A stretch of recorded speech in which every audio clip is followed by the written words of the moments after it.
नमस्कार मंडळी, श्री स्वामी समर्थ. मी संध्या माझ्या चॅनलमध्ये तुम्हा सर्वांचं खूप खूप मनापासून स्वागत करते. बघा मंडळी, श्री स्वामी समर्थ महाराजांची आपण वेगवेगळ्या पद्धतीने पूजा करतो, उपासना करत असतो, सेवा करत असतो.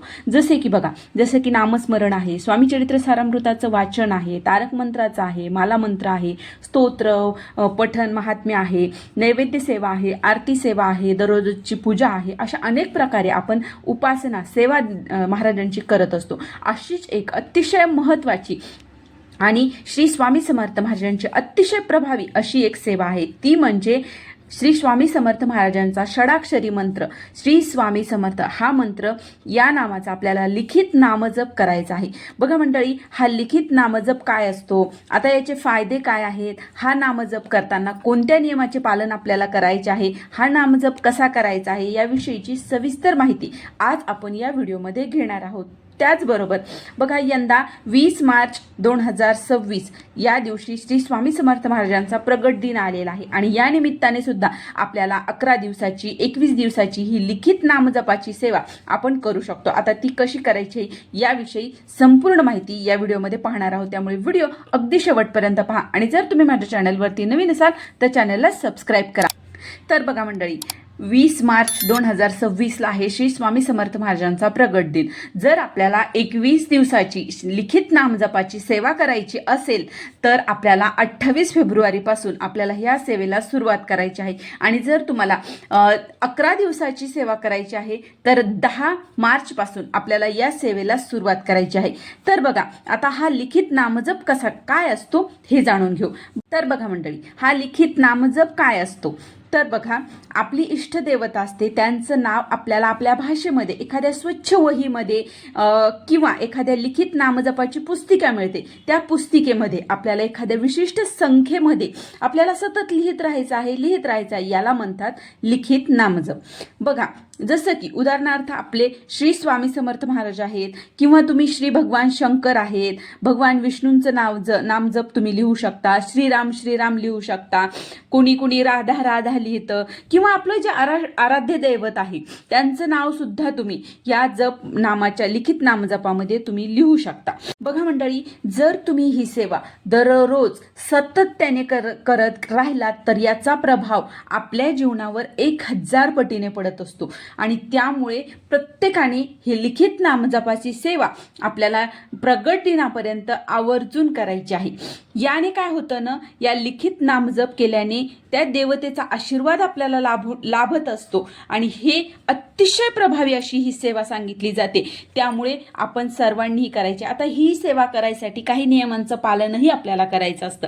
तर बघा, ही लिखित नामजप करत असताना सर्वात प्रथम ही जी पुस्तिका मिळते लिखित नामजपाची, ही पुस्तिका आपल्याला घरी घेऊन यायची आहे. बघा, आता ही पुस्तिका कुठं मिळते, तुम्हाला अक्कलकोटला सुद्धा मिळते, किंवा तुम्ही श्री स्वामी समर्थ महाराजांचं जर जवळ तुमच्या केंद्र असेल तर त्या केंद्रामध्ये सुद्धा मिळते, किंवा ज्या ठिकाणी धार्मिक पुस्तकं मिळतात त्या ठिकाणी सुद्धा तुम्हाला ही पुस्तिका मिळून जाईल.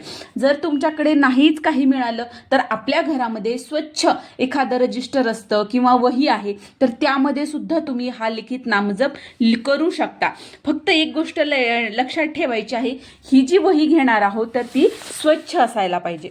आता हा नामजप कसा करायचा आहे हे पाहू. तर बघा, जप कोणीही करू शकतं, आपल्या घरातील प्रत्येक जण हा जप करू शकतो. तर जप करायच्या आधी सकाळी लवकर उठून आपली देवपूजा झाली की लगेच तुम्ही करू शकता, किंवा दिवसभरात तुम्हाला जेव्हा वेळ मिळेल ना तेव्हा सुद्धा तुम्ही करू शकता. फक्त हात पाय धुवून नंतरच आपल्याला या लिखित नामजपाला बसायचं आहे, कारण या सेवेचं पावित्र्य जपणं हे सुद्धा तितकंच महत्त्वाचं असतं.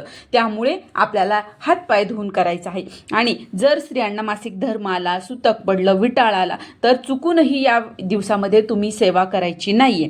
तुम्ही बघा मंडळी, तुमची एखादी मनोकामना आहे ती पूर्ण करण्यासाठी, किंवा आपल्या घरात एखादं महत्त्वाचं काम आहे ते अडलेलं आहे, ते मार्गीच लागत नाही, यासाठी सुद्धा तुम्ही ही सेवा करू शकता.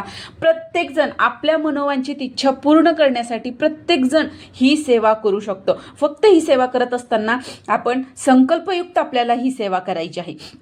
आणि संकल्प करत असताना आपण किती सेवा करणार आहोत हे सुद्धा आपल्याला बोलायचं आहे. जसं की बघा, तुम्ही 1000 नामजप लिहिणार आहात किंवा 11,000 लिहिणार आहात, 20,000, 51,000, आपल्याला जसं होईल ना त्याप्रमाणे तुम्ही ही सेवा करू शकता. जसं की बघा, कोणी 21 वेळेस, कोणी 51 वेळेस, कोणी एक रजिस्टरचं एक पान भरून मी ही सेवा करणार आहे असं आपण बोलायचं आहे. आपण जेव्हा संकल्प करतो तेव्हाच हे बोलायचं आणि हे पाळायचं आहे. आपल्याला दररोज हे पाळायचं आहे. आणि बघा मंडळी, हे जी सेवा करतोय ना, तर हे लिहिताना आपल्याला लाल बॉलपेन असतो ना, शक्यतो लाल बॉलपेनच वापरायचा आहे. शाईचा पेन आपल्याला चुकूनही वापरायचा नाही आणि इतर कुठलाही पेन आपल्याला कलरचा वापरायचा नाही. शक्यतो लालच पेन आपल्याला वापरायचा आहे. आणि बघा, लिहिताना जर आपल्याकडून एखाद्या वेळेस नाव चुकून होतं, एखाद्या वेळेस तसं जर झालं तर ते तसंच सोडून द्यायचं, खाडाखोड करायची नाही, तसंच ठेवायचं. पुढे आपल्याला नवीन लिहायला सुरुवात करायची आहे. आता बघा, जर तुम्हाला वही मिळाली, जर ही लिखित नामजपाची पुस्तिका जर मिळाली तर त्यामध्ये सर्व आखून दिलेलं असतं. पण जर तुम्ही घरी करत आहात तर अशा वेळेस तुम्ही रजिस्टरच्या पानामध्ये 3 भाग करून घ्यायचे एका रजिस्टरच्या पानामध्ये आणि ती एका लाईनमध्ये 3 वेळेस तुम्ही लिहू शकता. याप्रमाणे सुद्धा तुम्ही ही आपल्याला लिहायचं आहे. त्यानंतर बघा, आता आपल्याला हे लिखित नामजप लिहायचं आहे, तर यासाठी आपल्याला सर्वात अगोदर आपल्याला त्या पुस्तिकेचं पूजन करायचं आहे. नंतर गणपतीचं, स्वामी महाराजांचं स्मरण करायचं आणि नंतर आपल्याला एक संख्या ठरवून घेतलेली आहे. त्या संख्येनुसार आपल्याला हा लिखित नामजप लिहायला सुरुवात करायची आहे. जसं की तुम्ही 1 पान आहे, 2 पान आहे, तुम्ही जे ठरवलेलं आहे तेवढं.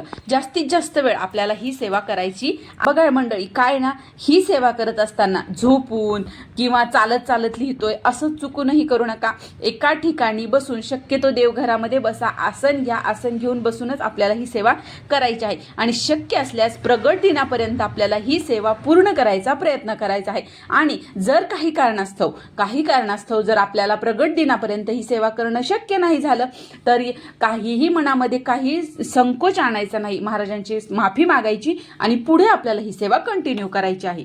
त्यानंतर आता ज्या वेळेस आपली ही सेवा पूर्ण होऊन जाईल तर या पुस्तिकेचं काय करायचं, या वहीचं काय करायचं, तर ही वही, हे बघा, याचं आपल्याला शेवटच्या दिवशी याचं आपल्याला पूजन करायचं आहे. हळद कुंकू अक्षदा देवापुढे ठेवून याचं पूजन करायचं आहे, नैवेद्य दाखवायचा आहे. आणि नंतर ही वही शक्यतो तुम्ही अक्कलकोटला तिथे नेऊन जमा करू शकता किंवा तुम्ही श्री स्वामी समर्थ मंदिर जर तुमच्या जवळ असेल, केंद्र असेल, तिथे नेऊन तुम्ही जमा करू शकता किंवा एखाद्या स्वामींच्या मंदिरामध्ये किंवा एखाद्या मंदिराचे पायाभरणीचं काम आहे तर त्या ठिकाणी सुद्धा तुम्ही ही जमा करू शकता किंवा तुम्ही वाहत्या नदीमध्ये, समुद्रामध्ये सुद्धा अर्पण करू शकता किंवा आपल्या घरामध्ये स्वामी महाराजांचा, त्या देवतेचा आशीर्वाद म्हणून, आपण ज्या देवांचं नाव लिहिलेलं आहे त्या देवतेचा आशीर्वाद म्हणून आपल्या घरामध्येच हे ठेवू शकता. फक्त एक लक्षात ठेवायचं, चांगल्या ठिकाणी आपल्याला ही वही ठेवायची आहे. असंही इथे तिथे कुठेही पडलेली आहे असं चुकूनही करू नका.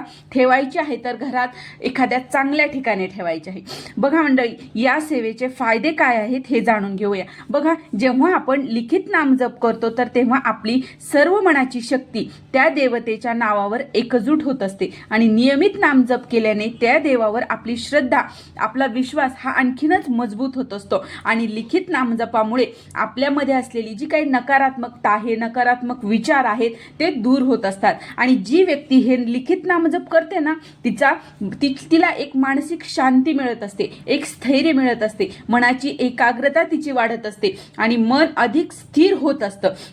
आणि त्याचबरोबर आपली आध्यात्मिक प्रगती सुद्धा होत असते आणि आपल्या जीवनात जेवढा काही समस्या आहे, ताणतणाव आहे, त्याला योग्य मार्गाने आपल्याला सामना करण्याची शक्ती आपल्याला मिळत असते आणि आपले अधिक चांगले कर्म करण्याची शक्ती सुद्धा आपल्याला मिळत असते. आपल्यामध्ये असलेले जे काही नकारात्मक विचार आहेत त्यापासून आपण लांब राहत असतो आणि भगवंताच्या नामाची गोडी आपल्याला लाभत असते. म्हणून खूप जणांना मंडळी या सेवेचा अनुभव आलेला आहे आणि त्यांनी अनुभव सुद्धा बऱ्याच जणांसोबत शेअर केलेले आहेत. त्यामुळे भरपूर जण ही सेवा करत आहेत. जरी तुम्ही जेव्हा हा व्हिडिओ तुमच्या जवळ येईल, तुम्ही ऐकत आहात त्यावेळेस तुम्ही ही सेवा सुरू करा. बघा, तुम्हालाही या सेवेचा नक्कीच अनुभव येईल. तर ही छोटीशी माहिती होती की प्रगट दिनापर्यंत लिखित नामजप कसा करायचा, काय करायचा हे मला तुमच्यापर्यंत पोहोचवायचं होतं. जर तुम्हाला हा व्हिडिओ आवडला असेल तर व्हिडिओला लाईक करा, जास्तीत जास्त लोकांपर्यंत हा व्हिडिओ शेअर करा आणि माझ्या चॅनलला सबस्क्राईब करा. श्री स्वामी समर्थ.